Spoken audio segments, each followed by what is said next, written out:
Uniform civil code लागू होते ही भारत के मुसलमानों की पर्सनल लाइफ एकदम चेंज हो जाएगी। आइए देखते हैं इनका जीवन कैसे बदलेगा। सबसे पहला असर पड़ेगा 4 शादियों पर। अभी मुस्लिम पर्सनल लॉ बोर्ड 4 निकाह की इजाजत देता है, जो बहुविवाह के दायरे में आता है।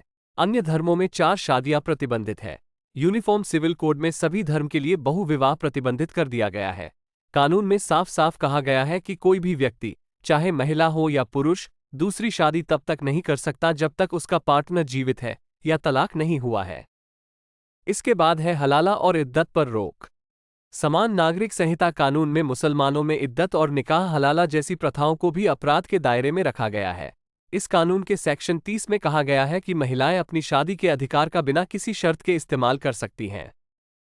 दोबारा शादी करने से पहले उन्हें किसी तीसरे व्यक्ति के साथ शादी नहीं करनी पड़ेगी, जिसे हलाला कहा जाता है। कानून के सेक्शन 32 में ऐसा करने वालों के खिलाफ कार्रवाई का प्रावधान है, जिसमें कहा गया है कि 3 साल की कैद और 1 लाख तक का जुर्माना लगाया जा सकता है।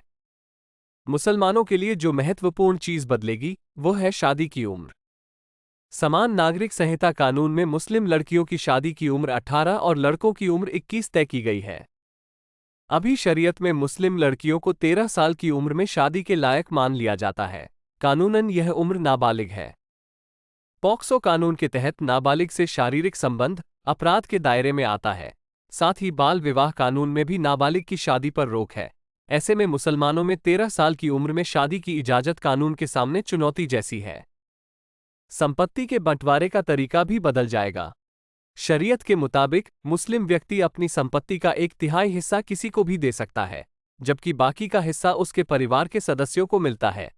इसके बावजूद 1/3 हिस्सा दूसरे को देना जरूरी है। समान नागरिक संहिता कानून में प्रावधान है कि अगर कोई मुस्लिम व्यक्ति अपने निधन के बाद वसीयत छोड़कर नहीं गया है तो यह जरूरी नहीं कि उसकी संपत्ति का कोई हिस्सा किसी तीसरे व्यक्ति को दिया जाए।